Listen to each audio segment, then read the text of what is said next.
Experience holiday cheer at Tanger Outlets with savings up to 70% off your favorite brands. From fragrances to accessories and the latest styles, discover the best gifts for everyone on your list. Save big at Nike Factory Store, Michael Kors, Under Armour, Coach, Polo Ralph Lauren, Kate Spade New York, and so many more. Unwrap the best at Tanger Outlets. Hundreds of brands, endless gifting options. Plan your trip at Tanger.com. Sweet cherry pie, that's what I'm told cherry ale at Hoops Brewing is supposed to be made after, if you will, at least in the same ilk as cherry pie. I'm just going to call it delicious because I had it on Monday. Could not be happier to have Hoops Brewing as one of our sponsors. Dave Cook, you've got the list. Absolutely. Let's start with ABS Auto Solutions, Stewart's Bike Sports and Trophies, Comfort Systems of Duluth, Advantage Emblem and Screen Printing, Kohler Toyota and Kohler Hyundai, Mike Regan at Christensen Group Insurance, Assisted Living Locators. You can reach them at www.assistedlivinglocators.org/Duluth. Kraus Heating and Cooling, your carrier, HVAC, authorized dealer. Mount Royal Bottle Shop, the Blackwoods Group, including their locations on London Road, in Two Harbors, in Proctor, and Tavern on the Hill. Arola Architecture Studio. And let's just let our next guest introduce himself. Absolutely, we will do that. It's Brian Prudhomme, Dave Cook. We are the Northland Sports Page. We are nothing without our great sponsors. And I'll tell you what, if we just added a third prong to who's on this show regularly, it would certainly be this guy. We bring in the sports brewer. Good morning, Dave Hoops. Good morning, guys. Really good first hour. It was a joy to listen to. Well, we appreciate, again, your versatility, giving up that coveted 10:30 slot so Lavelle Neal III could chat a little baseball with us and talk about his beloved Bears, but I think the beloved nature is fading a bit week by week. We hope certainly that Monday night is an easy one for the Minnesota Vikings, but that doesn't seem to exist too often, minus that fourth quarter against Kirk last week. Yeah, that's true. I agree, though, that with the last hour, I think it will be a manageable game tomorrow. Williams had a pretty good game last time against the Vikes, but at home with so much at stake, and I really do think that Detroit's going to lose at home tomorrow, and the Vikes have a lot to play for. Yeah, that does make it fun because the Vikes will be sitting and watching on Sunday, and in the weirdest way, they could be a postseason team before they even play Monday night. It's if Green Bay beats Seattle, the Vikes are in, but that just feels weird because our hearts will not be broken if Seattle takes care of Green Bay on Sunday. But again, Detroit-Buffalo, that should be a barn burner because Josh Allen killed just about anybody in fantasy playoffs if you were facing him. Oh, by the way, I speak from experience. But Buffalo played great but lost the game. I just hope that doesn't happen again because the Bills are good, the Lions are good. A lot of America has said this is the Super Bowl that people want. We're all afraid instead we're going to get the Eagles and Chiefs. Well, everybody is really high on Detroit, including Mr. Cook, and they should be. They're a tremendous team. But, we keep talking about KC just squeaking by. What happened on Thanksgiving was ridiculous, and there's no reason they couldn't have lost that game. They're due. And tomorrow they're playing a great team indoors. It should be really fun to watch. We've talked about what Detroit does well, and frankly, it's their ability to run and pass. And that's kind of the Chiefs, the Bills' bugaboo, is they really don't run the ball all that well, except the quarterback, right? And the Lions' defense is good. I think this could be bad for Buffalo. I really do. I think it should be a great game. Again, I think it's a great slate of games. Again, if the Packers get beat by Seattle, Vikings fans won't have their hearts broken. If the Packers do win, the Vikings are, rest assured, a playoff team at the very least. But let's say the Packers get beat. Let's say the Lions get beat. Then Monday night, the Vikings win. That would be the cherry on top. Now I want to talk about the cherry on top because on your list of great beers, the cherry ale for me is number one because 'tis the season. Man, you guys did a great job again, maybe even better than previous years. I didn't think that was possible. Well, it really is about the fruit. Thank you for that. And I really have to give a lot of credit to New Glarus across the bridge. In the early days, I went to school with their owner brewer, and he was very helpful. And they make probably the greatest cherry beer in the country still. And I kind of based it on that. And then this year, it really has a lot of those flavors I'm looking for with that sweet tart, with the kind of pie crust, bready, malty taste. But the fruit is what did it. And this year, yeah, it's great. Every year, everybody raves about it. But it's just such a pleasure to be able to make it for everybody, really. It is delicious. I will be making at least one trip this weekend. In fact, Dave can vouch. I found that out about 10 minutes before the show, that's where I'm going after the show today. No problem with that. Dave, quick on-air production meeting, if you will, just a brief anecdote. Here's an idea of how much I love your brewery, because now, as of Monday night, this past week, earlier in the week, however you want to put it, they now have me drinking mistakes. And what I mean by that is Sue was behind the bar on Monday night. She came over to me and said, I misheard the gentleman down there. I thought he said raspberry and he wanted a cherry. Will you drink this raspberry wheat? Don't threaten me with a good time. I had a good time on Monday night. Yeah, Sue is a beauty. I'm so lucky that she's with us. And yeah, I'm glad she did that for you. Yeah, sure. She is the ultimate personality. You've got several of them. You guys do a great job down there. I want to ask about, because Dave's brought this up before too. Dave Cook, of course, has. Bentleyville, the holidays, lots of reason to be down at Canal, movie releases, reasons that the brewery gets fired up and gets busy.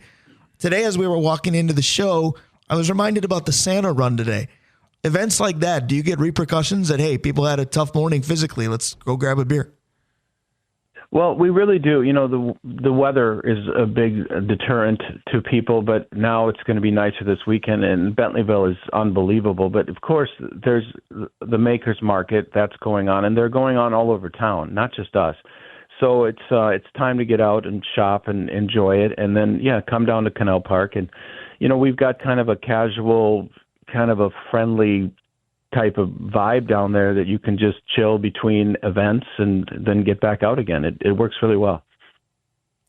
Well, Dave, I think that one of the things that I have going for today are some pretty good questions. I've been kind of saving some up for you here. So do you want to go non-sports, or do you want to start sports first? Let's stay with sports, since Buy or Sell was really good. All right. So I want to ask you one of the questions Brian asked me. Belichick to college football. This going to work, Dave? What do you think? Absolutely. It's just it's a great situation. Now, everybody's talking about whether these kids can be coached by him. Well, I believe they can. Do they want to be coached that hard? You know, Bill has shown himself to be, number one, super bored. Number two, having quite a bit of personality, all this stuff he's been doing. I can't wait to watch it, and I really don't think it's a publicity stunt or anything else. He's going to improve that team. It's going to be fun to watch, and it's hard to argue he's not one of the best coaches ever. So bring a football coach to Carolina. That doesn't hurt. After Dean Smith, you know, you got legends there. I'm looking forward to it. I will say this. I don't agree with the entire premise. I don't think this is going to work, but I think Dave Hoops brings up interesting angles that I didn't in Buy or Sell. Bill Belichick has done some on-air things that have presented him in a different light. Again, you said, Dave Cook, you said, what's a softer Bill Belichick? I don't think such thing exists. I want to see if this period of boredom, as Dave Hoops put it, has softened him a little bit, or at least changed him to be different. I do agree with being coached that hard and being a great football coach. Just with college football and college sports in general, there is so much more than a game day X's and O's coach. That's where I think he's going to fall apart well before they take the field. Go ahead. It's recruiting for Bill. The guys, I think the thing that Dave brought up that's interesting is his long-term historical reputation. Like, if he goes into Carolina and really struggles recruiting and doesn't have the right players, I mean, if he's a 500 college coach, what happens to his reputation? I don't think anything. I think it's still cemented because of how good he was, but I think it'll go down with other coaches that have done second runs somewhere. Steve Spurrier at Florida, amazing. Steve Spurrier elsewhere, blech. You know, or it'll be college coaches that tried the NFL. This is the reverse. Or college coaches that tried the NBA. You laugh at them. This is a rare reverse. Yeah. So, all right. So, second question, Dave. This is the one I've been chiming for all week. So, Brian's talked about raspberry wheat, and we talked about cherry beer. Dave, is there a beer flavor you haven't tried yet, but you're kind of thinking this might be fun? Yeah, I think that there is. I've got some interest in, we make the chili beer, and that has been more successful than I ever dreamed. And I like the idea of, I haven't done it, other brewers have, combining some more chocolatey cocoa type flavors with chili and putting it into a darker beer. maybe add a little bit of woodiness to it, giving it some age, possibly like in a tequila barrel or something like that. But this is a kind of an ambitious thought, but I have not made a beer like that. But there you go. All right, so my curiosity would be this. Can you do anything with grape, and specifically like purple grapes? Because we all know there are green ones too. But if the Vikings make it or actually win a Super Bowl, and we've talked about the Northland Sports page maybe getting a beer at some point with you, could we do the NSP purple? Is purple grape, is that even possible among fruit beers? It is, and when they win the Super Bowl this year against the Buffalo Bills, I've already planned a beer called Purple, and we could talk more about this off camera. How about that? I like that. But Dave Cook, did you hear that? Because the odds of us getting a beer coincide with the Vikings winning the Super Bowl. Don't hold your breath. Yeah, drink one before I die. That's exactly. what we'll call it. Exactly right. All right, so the last question I have is also football related, and it's with your second favorite team. Devondre Campbell, ex-Gopher, long-term NFL player, during the San Francisco game on Monday, refused to go in and play. So my question, guys, is this. He's a long-term NFL veteran. Like, he can help people. But because he refused to go in, and I'm going to talk to Vencie about this, is his career done? It's done this year. Obviously, not only is he not going to play again, but I don't think the Niners will waive him so he can re-sign. Eventually, we might hear what his excuse is, but no, that's the one thing you can't do. I think his career is mostly done, yes. I don't think his career is over, and I think it's because there's so much precedent of weird things going on that got second, third, fourth chances. I'll look back to yesterday. Yesterday, the news broke that Miami, the Dolphins, released OBJ. Did anybody have any clue that Odell Beckham Jr. was on the Miami Dolphins until he got cut yesterday? He's gotten a multitude of chances. Antonio Brown, until he took his shirt off and basically quit, got 100,000 chances. I don't think this is quite the same. It's close. Antonio Brown, there was a mental health issue, I believe. Le'Veon Bell, what is it with former Steelers that do weird things and make their way back? It's too talented of a human being that if you can get your proverbial poop in a group, because I know Topher Davis loves when I clean it up for the FCC by saying that, he's going to have a chance somewhere. Should he? I don't think so. Will he? Yes. But this makes the Randy Moss leaving the field with 3 seconds left in D.C. all those years back seems like child's play. Yeah, I think the key word in this, and this is what I want to talk to Vencie about, is the word quit. Like, there have been guys who have done stupid things and have gotten second chances. Right. Hashtag Michael Vick, right? But football, man, and you say, I'm done. Forget it. I'm not going in. Right. I'm done. I think that players are appalled by that. It's like hockey player who pulls the soccer thing and strains a shoulder and says, I'm not going to go play. Well, hockey players are like, nope, this guy's not tough enough to play with us.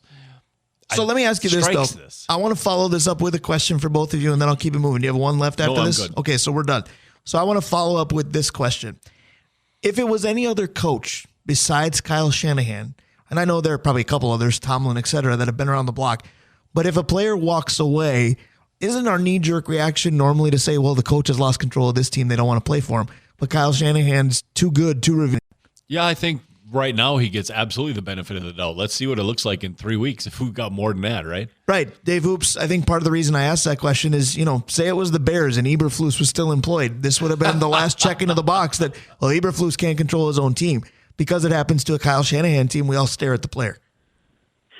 Well, I agree, but this is different. When Richardson, tapped out a couple weeks ago because he was tired, he got a lot of crap about that, but he was tired. He was playing.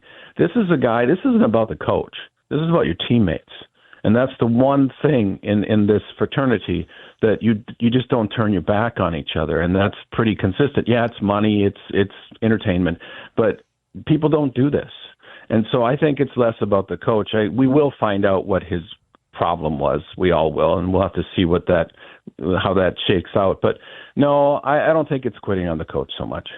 I'm a little surprised because this is a PJ product, is it not? He wouldn't quit on that, Coach. I think it's pre. I think this is. Is it that old? I didn't realize he'd been I think this is Clay's and Kill. Oh, well, okay. Then if he survived other bad coaches, he can survive this. Well, and he's played so long in the NFL to start with that it's just really weird when a guy gets to hear and says, I'm done, and didn't say I'm quitting or I'm done with football, right? It just seems so weird. Dave Hoops, you mentioned money and entertainment. I'll be spending some money and usually entertained when I enter your establishment. Give us all the reasons to head there this weekend and beyond.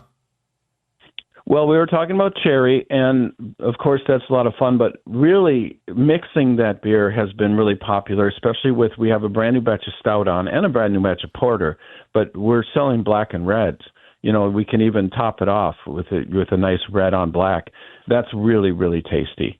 So try that. Of course, I just mentioned those 2 new dark beers. Rink Rat is in full swing, and that is really popular. And it's a big hockey weekend for the youth in town. So try all that, and then still there's a little bit of apple left, and then we will have some more cranberry for Christmas as well. So we've got a lot of things going on there, as well as our regular things.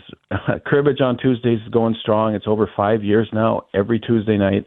I highly recommend that for people that want to play for free. We give away prizes, and as well as the rest of the week. And going through, we will have one more Makers Market next weekend as well. I do love to hear all of that. Now, all those great things going on, you gave us a scare earlier this week. I'm bumping you out with the song Cold as Ice. You had some pipes freeze. All is good now, though, correct? Well, not like last time. A few years ago, we had full on the Amazon with waterfalls, and it was beautiful. It was so ugly and terrible, though. But this was minor, 3rd floor. It was fixed fairly quickly. I think we only lost a couple hours of being open, and yes, we're ready to rock.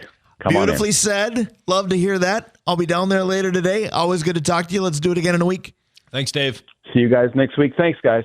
Absolutely. That's our guy, Dave Hoops of Hoops Brewing, one of our illustrious sponsors. Up next, CJ Osuchukwu. His team is taking a trip down to Benilde St. Margaret's today. They keep playing top teams in classes above them, but are they truly above them in any way other than enrollment? Stick around. We'll be right back. The girls' basketball landscape certainly starting to run things here in northeastern Minnesota. Lots of good teams. Speaking of good teams, Brian Prudhomme, Dave Cook, we hope we are one. We're a great team with our great sponsors, of course. We most certainly are, Brian. We most certainly are. We're going to start with Kohler Toyota and Kohler Hyundai.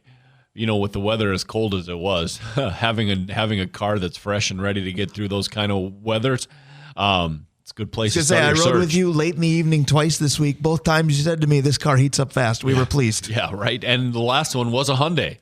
So, Mike Regan at Christensen Group Insurance, Assisted Living Locators, which you can reach at www.assistedlivinglocators.org/Duluth. Kraus Heating and Cooling, your carrier, HVAC authorized dealer. Mount Royal Bottle Shop, the Blackwoods Group, including their locations in Proctor and in Two Harbors, on London Road and Tavern on the Hill. Rolla Architecture Studio, Hoops Brewing, ABS Auto Solutions, Stewart's Bike Sports and Trophies, Comfort Systems of Duluth, and Advantage Emblem and Screen Printing. So very thankful for that list of sponsors. So very thankful for our next guest. I think back to when I first met him, we bonded because he said, among announcers, you're the only one that can say my name correctly. And all these years later, everybody better get this name correctly because you better be talking about him. We bring in CJ Osuchukwu. He is the head coach of Duluth Marshall girls basketball. He's on the bus for another game day. Good morning, buddy. Good morning. Thanks for having me. Always a pleasure. Let's talk about this schedule that you've built, because a Saturday ago, and I wanted to apologize to you because we really should have done the show probably from there. A Saturday ago, you took on the top team in 4A in Hopkins. Today, by some polls that I've seen, you've got the top team in 3A headed to Benilde St. Margaret's, correct? Yep. We got number one teams back-to-back weekends. So what do you feel that does for your squad? Because the competition is going to be high level, to say the least. The mentality of your team with a schedule like this so far has been positive, I would assume? Yeah, it's been dope. Our schedules, really, we have one of the toughest schedules, not just in 2A basketball, but in the state. My goal is to prepare us for our section and then prepare us to possibly try to go in and get to the state tournament and win a state title. I could easily schedule out of 26 games, schedule 22, 23 winnable games and be 23-3. But that does nothing once you get to the section tournament. I just want us to be tested and be ready to go once March hits. So you mentioned preparation for that section tournament. I'm just going to flat out ask you, is Section 7 2A one of, if not the best section in all of girls basketball right now? And I mean all the classes, because Proctor is very good. You guys are very good. Crosby is very good. Pequot routinely has been good. Esco's solid. Am I missing anybody? I mean, the list goes on and on in this group. Yeah, I mean, I would say for sure we have the best section in 2A basketball. I would say that for sure. I think it's really competitive. Like you mentioned, a couple of those teams. South East is good too. But yeah, Crosby and Proctor are the better top tier teams in our section, and we're going to have to go through them to get to state. So, yeah. Now, those that don't follow it closely enough, and quite frankly, even some who do, will look at a matchup and say, well, this team is 4A or this team is 3A, therefore they should beat 2A or 1A. And I always cringe when anybody says that. Are we getting closer to shedding that label of bigger just means better, particularly in basketball? Because I think back, and it's not just new this year, but MIB had stretches where they could play anybody and pound them. Providence Academy, same idea. As long as Madden Greenway is in a uniform, they got a shot. You guys are in that ilk as well. You know, you look at Rock Ridge in 3A, who just beat you guys, could certainly beat some 4A teams as well. Are we getting closer to people not having that blind eye and saying, let me look at what class they're in, therefore bigger is better? Yeah, I mean, I think it's just, it goes to the people that actually follow the sport, right? If you don't know the sport and you're just reading something, you just automatically assume that, right? I think that's always going to be that way just because that's just life in general, right? If you don't know something, you're not into something, you just always want to assume bigger is better. Or if your only thing you've heard is this section or this school is good, that's the only thing you know. So, but I think the basketball heads or the people that actually follow basketball understand that only reason they're labels is because of enrollment. That's it. That's all.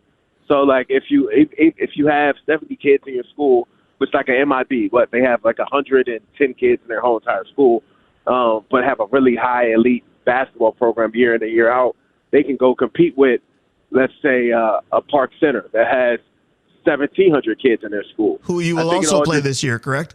Yes, we do play them at Duluth East. I was going to say, I get to see and announce that one. Looking forward to it. Yeah. So, yeah, I just think it depends on programs and what kind of coaches are in those programs and what's the history of those programs and the kids they have there. I don't think size doesn't mean anything anymore. So I certainly appreciate that. Talking with CJ Osuchukwu of Duluth Marshall girls basketball on his way to a big one, the number one team in 3A, their opponent today, as they will be at Benilde St. Margaret's. CJ, we talked about, enrollment, and we just look at the size of that, and bigger is not always better. One thing that tends to be bigger the better is the amount of experience. And I want to talk about Chloe Johnson, because Chloe, we know she's incredible.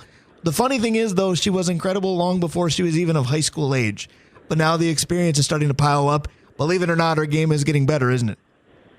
Yeah, for sure. It is getting better. How so? Give me a little bit of a decorative description of what you've seen from season to season from her.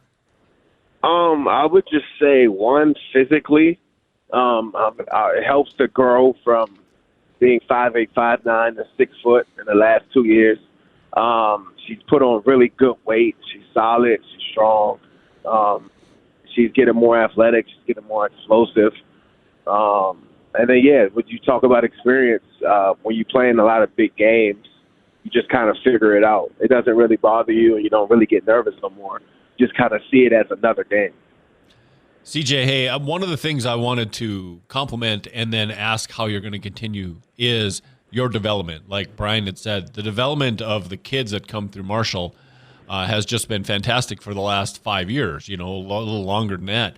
You've got some kids now that some people know about, they've been covered, your center's been covered on TV and whatnot, and some people they don't. Tell us about your kids, how they're coming along as well. Yeah, I'm big. And anybody that really knows me, I'm really big on skill and development. Every single day, the first 20 minutes of practice, if we're playing a big game, not a big game, regardless, we do all skill work. And I'm really big on that. And I'm really big on kids getting better. A lot of my kids want to go play at the next. A lot of my kids want to go play at the next level. So I would be doing an injustice to them if I only cared about X's and O's. So we have film sessions, we have individual film sessions, and so we do it. We do it all at Marshall, where we really pump the skill and development. So you're just getting better individually, but your individualness is helping us as a team in the long run by putting all our talents together. CJ, Dave just spoon-fed me a question because he said your center's been covered on TV. I noticed he didn't venture a shot at the name.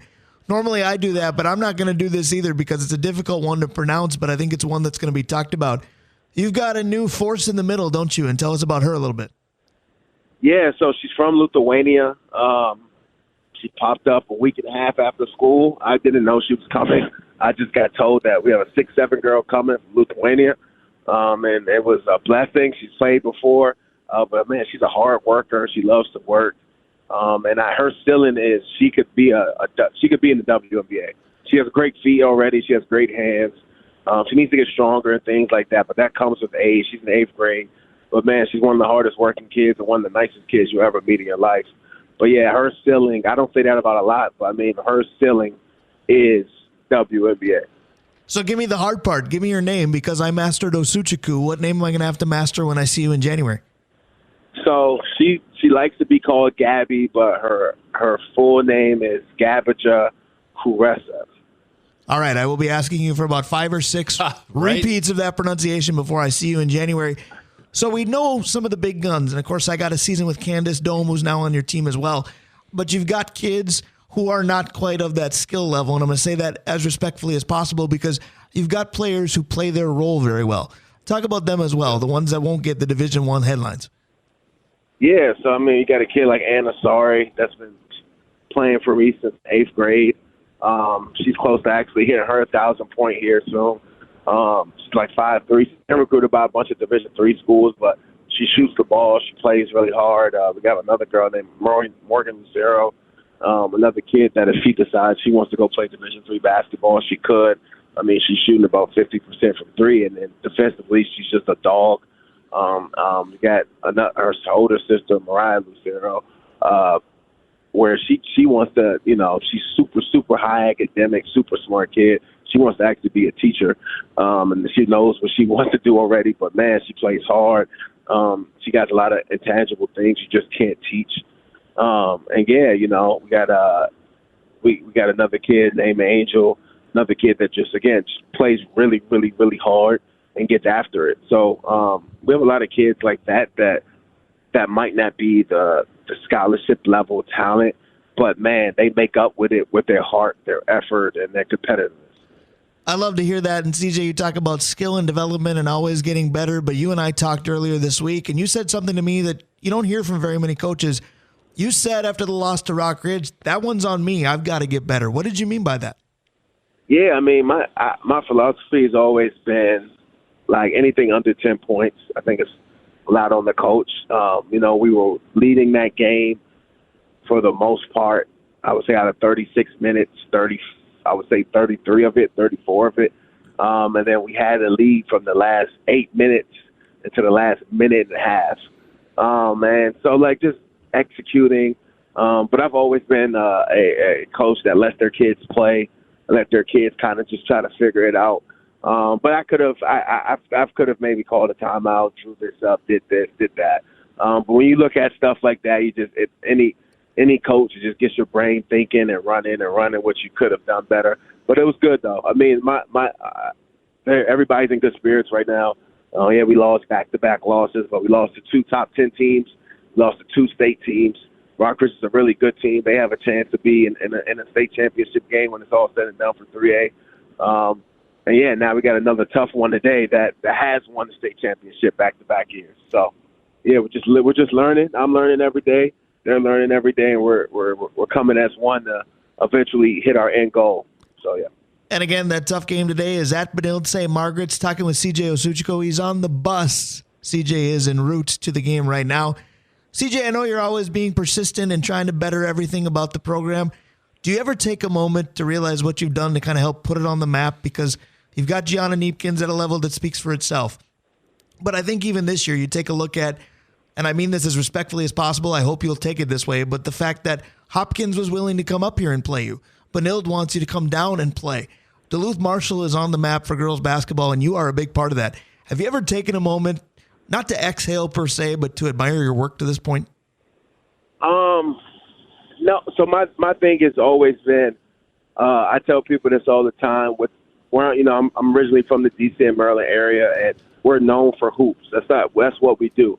But if it wasn't for the people in our community, I wouldn't be where I'm at, right? So, like, I think a lot of people might take it as a negative in this community because we haven't seen, like, what I'm trying to do on the boys and girls side.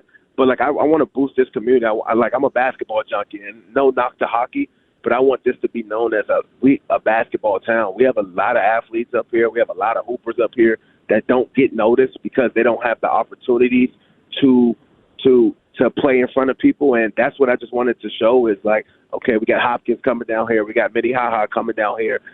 These are prime level, high level state teams that's always in the state tournament. And, I mean, the Hopkins game, we had little girls from all over, from the range, from Duluth, from Wisconsin. They all came to the game and watched the game, and they got to see high-level basketball. I think sometimes we get stuck, and even teams like us, my team has been good. Teams like MIB has been good, but there's like another level to that. And I want kids to see that, to thrive, to be great, and thrive to be better. So it's easy to talk about it, but it's a better to, like, see it and kind of be a part of it. And I was just so happy to see a bunch of kids from all over, from different programs, high school kids, middle school kids, elementary school kids, coming to watch that game and seeing what a top-notch program looks like. So that was super. I think Tara, me and Tara are really good friends, and I was just happy that that could happen. And I can't wait for Minnehaha to come down here on a Saturday too. And I'm hoping we could pack the gym again too. We can appreciate that, certainly. Speaking of boosting the community, I'm going to close with this because I think it's a great segue. If there are future boys or girls basketball stars listening right now, or their parents or both, whether or not they end up playing for Marshall, East, Denfeld, Proctor, Superior, list goes on and on. What's the number one thing that you would tell any aspiring basketball star to be working on? I mean, one, like academics, right? I would just say, I know that's cliche, but I mean, now with this NIL stuff and they're paying kids, even at the D2 level, there's kids that are getting $500 a month, $300 a month. Like, you can make money and go to school for free. So if you can do that, man, work. Handle your business. And sometimes working at that level is going to be sacrificed. And you're going to have to sacrifice your time on Snapchat, sacrifice your time maybe hanging out Canal Park with your friends. Like, it's a sacrifice, but it's a sacrifice that could change your whole dynamic of your life. And I would just say, man, if you really want it, that sacrifice is worth it. But you also have to know you're going to fail more than you succeed before you get to that spot. And I think sometimes we're scared of failure, which is understandable. So that's all I would say. I think that's very well said. Good luck today against the Red Knights. CJ, I always appreciate the conversation. I know you and I will have several more before the winter's done. Thanks for the time. Yep, thanks for having me, guys. Have a good weekend. You as well. That's CJ Osuchukwu of Hilltopper Basketball, the Marshall girls, taking on back-to-back Saturdays. Top teams in bigger classes. Bigger doesn't always mean better. It doesn't get much better than Vencie Glenn as we wind up the show when we come right back. Brian Prudhomme, Dave Cook. We are the Northland Sports Page. Stick around. We have danced and sung our way all the way to the final segment. It's Drawing Lines, courtesy of Roll Architecture Studio here on the Northland Sports Page. It's the safety dance, which means it's our favorite safety, 2'5", number 25, Vencie Glenn. With us as always. Good morning, my friend. How are you?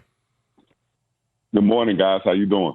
Very good, very good. And I got to say, as we faded out your intro music, I love the fact that you're onto that too, because you mentioned it's your favorite safety doing the safety dance after the Vikes beat Atlanta last week. I love that text we got.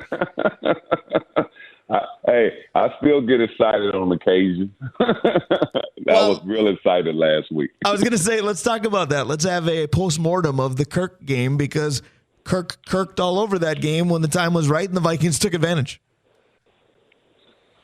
I don't like to brag, but I've been saying this for 5 years. Trash, man. I don't care. Trash. Man, just when you need him, he going to do what he do, man. I've been saying it, and to see it and just let the world know, man, this is who he is. Man, people are who they are. Yep. You can pull them up any kind of way you want, but it ain't no fun when the rabbit got the gun. And the rabbit had the gun on him last week. I just go back to what we've said now for a couple years, Vencie, and that is Kirk Cousins is Kirk Cousins. And so, yeah, I had a question about one of the plays in the game, and that was Byron Murphy's interception, the one-handed grab. Fans see that, and it's just, wow, what a great play. As a player on the field, when you see a play like that, how much time and effort, or is that just simply a reaction? Reaction. Man, it's high school kids do the same thing. Do phenomenal plays, do phenomenal acts. Athletes be athletes. And that's the good thing about real football players. Everything's intuition-wise. It's instincts. It's not planned. It's not robotic. You know what I'm saying? Yep. And when you're an athlete, you're just trying to make a play. You stick your hand out. The gloves are so great these days. They help everybody make one-hand catches. One-hand catches are a norm in the NFL now. But it was a great play. Great play, though, by him. It was a great play. Members of the secondary making great plays. You're no stranger to that. All the Vikings said the respectful thing, and I think it was believable. I think it was from the heart. But Josh Metellus said to be able to pick off Kirk meant something because he's a quality quarterback, regardless of what we think in the NFL. Byron Murphy said similarly.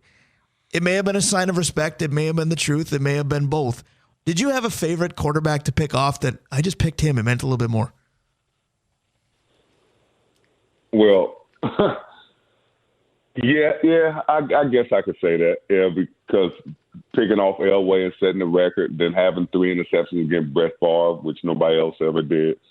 Yeah, it makes a difference. But my guys are Hall of Famers that I picked off. So, it makes it a little more special. And guys that you knew were out there week in and week out over a course of a career, So it made it a little different because it was hard to stay on the field back then. It was just hard. You had to be so good, so endurable that you got through 16 games in playoffs for most of your career. Fans looked at Monday night and went, wow, Devontae Campbell decided he was Thursday, he was done, right? He's not coming in. He quit on the Niners. So that's great from fan ball. Walking in the locker room, Vencie, if you have a teammate that said, nah, I'm not going in, what kind of reverberates through the locker room with a guy like that? All right. So let me get this straight. And just for the people that want to really listen to football, you didn't have those issues back then. You were dealing with grown men. You wanted to be on the field. You were not all in your feelings. They cut guys after game. You went through training camp. You went through preseason. You went through tour days. All these things were happening. And walking off the field was not an option because you would have been ostracized out of the game immediately. You're done. So when you see these things, this is trending in the NFL, and it's going to get worse because you got kids that are making more than NFL players in NIL. You got college don't know what to do, and these guys are coming to the pros. These are kids, and this is the mentality that I'm mad, I ain't getting my money, I should be playing, I'm the best in the world. It's not about team anymore, and that's why I don't get into fan ball, because it destroys people, man. Yeah. It's not good that you sit there and just talk about money and how great these guys are, and it's like, what about the work ethic? What kind of character you are? What kind of person are you out in the streets? Do your friends really like you? It's way more than just the athleticism and people hyping up, because if you look at stats across the NFL, they're going down than where they were 3 years ago. Yep. The number one quarterback average yards a game in 2021 was Tom Brady. He was throwing for 312 a game. Now it's 287, Joe Burrows, and going down. And they telling me these players are getting greater and better and all this, but the numbers and stats are going down on productivity.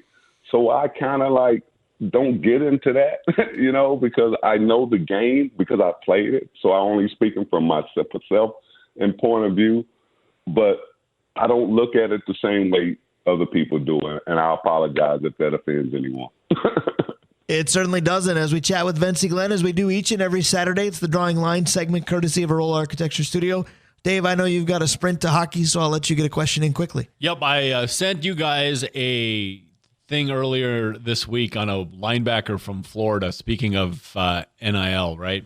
And his demands are $45,000 a month, starting guaranteed starter, guaranteed playing on third down, more snaps, and we got Bill Belichick going into college football.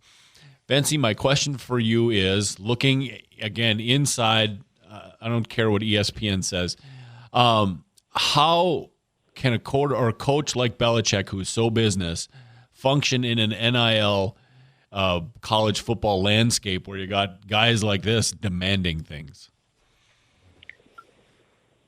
When I first saw that, I said it's going to be hard for Bill to do that. These kids are just different, man. They're just different. What college is doing, and just nobody knows what the real deal is. These guys are stuck in transfer portals. Everybody's great. Everybody wants money. And just the mindset of the kind of people that you got coming in is supposed to be the next wave and generation of NFL. Is that what the NFL is going to end up being? Just a marketing program and not about championships, leadership, professionalism, and all the different things that they represent when they have their constituents and their corporate partners out there. So it's just trending. And when you got kids and just asking for money, all kinds of money to do what everybody else has been doing for 100 years or more in football and college and stuff, it's like, where do we go? Where's the cutoff? What's the boundary? There are none. When you got young kids making more than professionals, I just say game, set, match. How do you change? How do you stop that? And I'm not mad about people making money, but there has to be a cutoff to accountability and responsibility as you move forward in your life and a learning curve. I think that's very well said. We've only got about 3 minutes to go. So, Vencie, I want to shift to Monday night for the Vikes hosting the Bears. Division rivalry, yes. Team that the Vikings have struggled against historically, also yes. But we've talked about players quitting on their team. We've talked about players being unwilling to join a team unless certain conditions are met. What about teams that just basically quit because the season's been a circus? Because those near the Bears have said that's very possible tomorrow. But I've said, well, I'm cautious because I'm a Vikings fan, but I'm cautious because the rivalry still means something. What do you foresee Monday night? Well, I like the way you put that, but here's the thing. What scares me about the Bears, they have no identity. So you don't know what you're going to get. You can't game plan for a team that's just kind of lost in disarray as far as an organization, and is well documented this year. But they're still in your division. They still don't like the Vikings. Vikings still don't like the Bears. And so when you go out there and you got to play against a team like that, you have to be very, very focused and dialed in on what you have to do and accomplish, because you have a goal that you set at the beginning of the year to get to the playoffs and hopefully win the division, and you're almost there, and you can't get derailed by playing a team that's not as good as you, even though they're a division rival, and kind of letting the opportunities slip away. You only get 17 opportunities. Take advantage of it. That's very fair. I have to ask you this because you played defensive back and played it so well. I know darn well that there's a difference between being a rookie quarterback weeks 1 through 4 versus the final stretch of the season. In one breath, you can say more experience makes you better. In another breath, you can say rookie wall because the season's longer. Are you licking your chops if you're facing Caleb Williams on Monday night?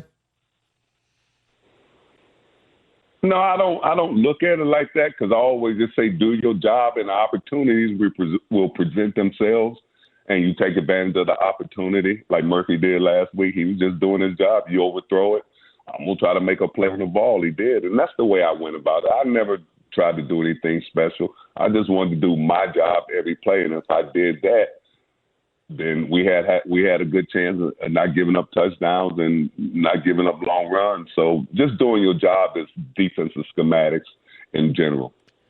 Are the Vikings good enough to overtake Detroit and win this division? I'm just going to put it as simple as that, because it seems like Detroit's pushing all the right buttons, but to be fair, looks like the Vikings most of the time are as well. I think they're doing the right things. You're winning. That's the biggest thing. But you know, I look at they're ranked 29th in pass defense, the Vikings. That's not good. Right. You know, you're second in rush defense, total defense. You're 17th, but you can't give up that many yards a game and expect your team. And then I will see that Sam Darnold has the most the most sacks in the league other than Caleb Williams. I was going to say, the O-line up the middle's been terrible, yeah. Yeah, man. I'm like, hey, man, that's something we got to do better if you're talking about beating Green Bay, Chicago, and teams like that. So I think winning is good, but this is the time of year you really got to start buckling down and getting a little better in areas that you need to for the playoff push. I agree with that 100%. Vencie Glenn, it is always a joy to talk to you, but this time of year, there's something about it. It's just a little bit better. I enjoyed the time again, and again, we'll do it again next Saturday. But before then, I'm guessing over under a 5-6 text in the next couple nights.